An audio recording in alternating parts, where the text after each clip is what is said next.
உனக்கு அண்ணனுங்க தானே? அப்போ இவர் தானே உனக்கு அப்பா?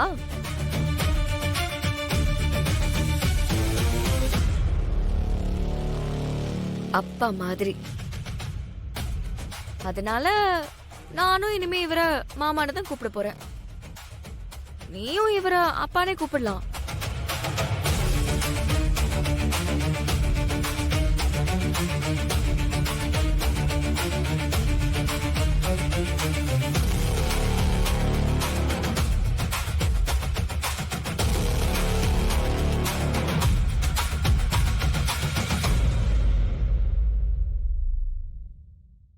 மாமா, எங்களை ஆசீர்வாதம் பண்ணுங்க.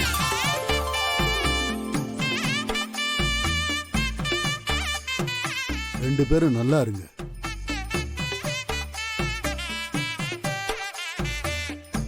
இனிமே எல்லாம் கரெக்டா நடக்கும். நான் பாத்துக்கிறேன். சரிம்மா.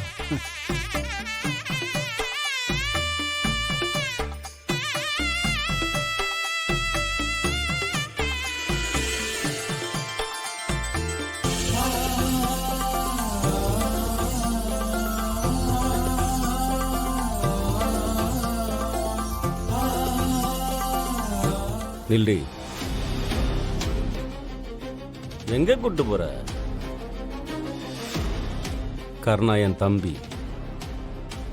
நான் என்ன சொல்றனோ அதைத்தான் கேட்பான். நான் சொல்லாம அவன் உன் கூட ஒரு அடி எடுத்து வைக்க சொல்லு பாப்போம்.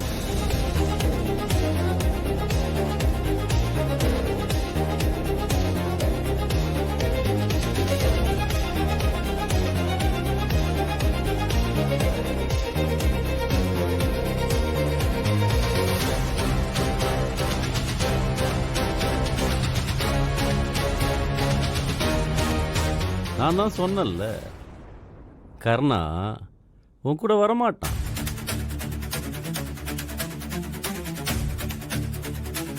மிஸ்டர் கிருபா, நீங்க இப்படி உங்க தம்பிய இன்ஃப்ளூயன்ஸ் பண்ணக்கூடாது. நான் எதுவுமே சொல்லல. கர்ணா வந்தா நீங்க தாராளமா அவ கூட சேர்த்து வைங்க.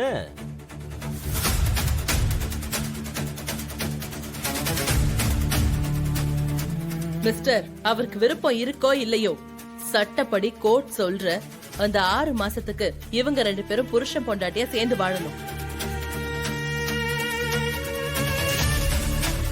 இது இந்த பொண்ணோட வாழ்க்கை சம்பந்தப்பட்ட விஷயம்.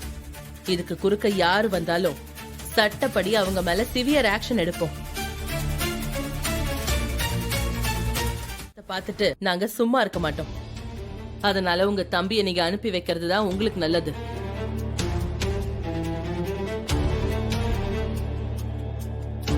இந்து, நீ அவரை கூட்டிட்டு வாமா. இந்த 6 மாசம் முடியற வரைக்கும் நீங்க 2 பேரும் பழைய மாதிரி அதே இடத்துல புருஷன் பொண்டாட்டியா வாழலாம். Super madam.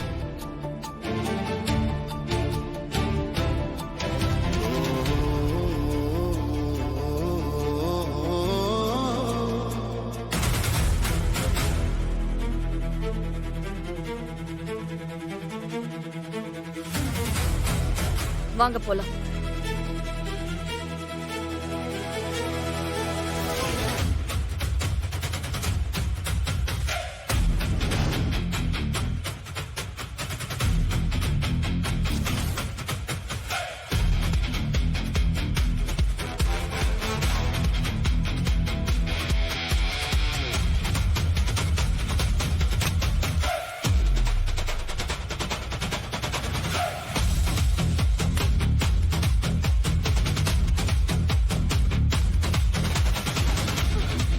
மாமா,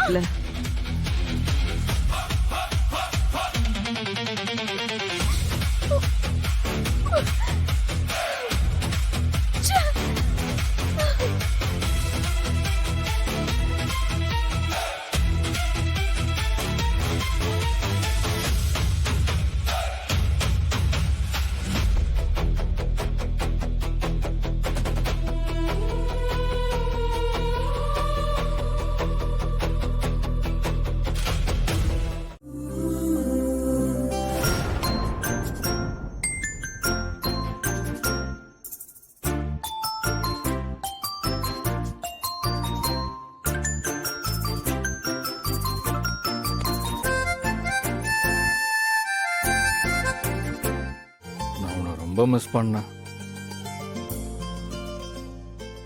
நீ இல்லாம எவ்வளவு கஷ்டப்பட்டேன் தெரியுமா? கல்யாணத்துக்கு முன்னாடி பல வருஷமா நான் இங்கே தான் தனியா இருந்தேன். ஆனா ஒரு நாள் கூட தனியா இருந்த மாதிரி எனக்கு தோணுனதே இல்லை. ஆனா என்னைக்கு நீ இந்த வீட்டை விட்டு வெளியே போனியோ அன்னைக்கே இந்த ரூம்ல இருக்கிறது ஏதோ ஜெயில இருக்கிற மாதிரி இருந்துச்சு.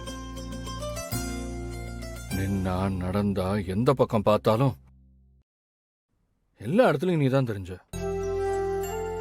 உண்மையை சொல்லணும்னா நீ என்னை விட்டு போனதுக்கு அப்புறம்தான் நீ என் வாழ்க்கையில எவ்வளவு முக்கியமான ஆள்னு எனக்கு தெரிஞ்சது. நீ திரும்பவும் என்னை தேடி வருவேன்னு எனக்கு தெரியும். இந்த நீ நீ என்னை புரிஞ்சுப்பேன்ற நம்பிக்கை எனக்கு இருந்துச்சு. இன்னைக்கு கிருபாண்ணன் கிட்ட பேசும்போது சந்தர்ப்ப சூழ்நிலையால தான் நம்ம 2 பேரும் பிரிஞ்சிருக்கோம்னு சொன்னியே, அதுதான் உண்மை.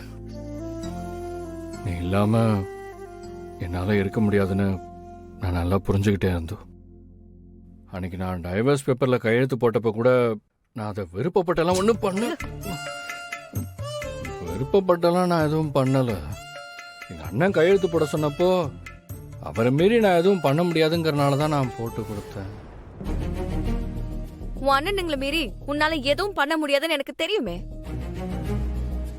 என்ன சொன்ன? நான் உனக்காக வந்திருக்கேனா? எந்த ஒரு சந்தர்ப்பத்திலையும் ஏன் பக்கம் நிக்காம எப்பவும் உங்க அண்ணனுங்க பக்கம் நின்னுட்டு உன்னால எப்படி நான் உனக்காக வந்திருக்கேன்னு யோசிக்க முடியுது? அப்போ நீ எனக்காக வரலையா?